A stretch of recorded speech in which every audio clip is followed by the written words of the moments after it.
जय जगन्नाथ सांग माने मु आज आपण सहित शेयर करी मशरूम मसाला। चलतु आम रेसिपी को स्टार्ट करिया। प्रथमे मु 500 ग्राम मशरूम को छोट छोट पीस काटिदेली। तापर मु 2टी शिमला लंका को मध्य छोट छोट पीस काटिदेली। ताकू मु साइड रखिदेवी। तापर मसला पाई मु 2टी बिलाती को काटिदेली एवं अदा रसुण पियाज को मध्य काटिदेली एवं काजू और शुखला लंका को मध्य नहींगली। तापरे गोटे पैन रे तेल नहीं मु से सब भाजिली। तापरे मु ताकू ग्राइंडिंग कली।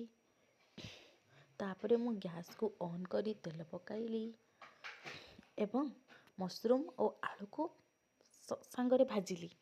आलू को भाजी सारिबा परे लूण एवं हळदी पकाइली।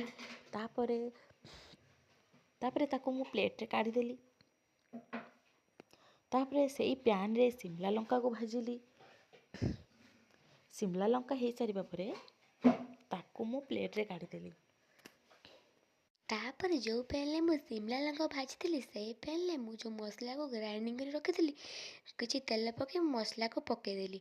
मसला फुटी आसला पर मु तादे पकई धनिया जीरा गुंड लंका गुंड तादे मु पकईली धनिया गुंड काश्मीरी लंका कस्तूरी मेथी गुटे पकईली। तापर किसी गरम मसला पकईली।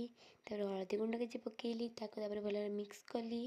तापर मुझे भाजिक रखी जो मशरूम आलू और शिमला लंका को पकईदेली। तापर टे से हो आसला तादेह मुझे पानी देदेली। पानी दे सारा स्वाद अनुसार लुण पकईली। स्वाद अनुसार लुण पकई सारा भल मिक्स करदेली। तापर तादेह किसी फुटी आसला तादेह किसी मु धनिया पत्र पकईदेली। आम रेडी हो गला मशरूम मसाला। जय जगन्नाथ। जय जगन्नाथ।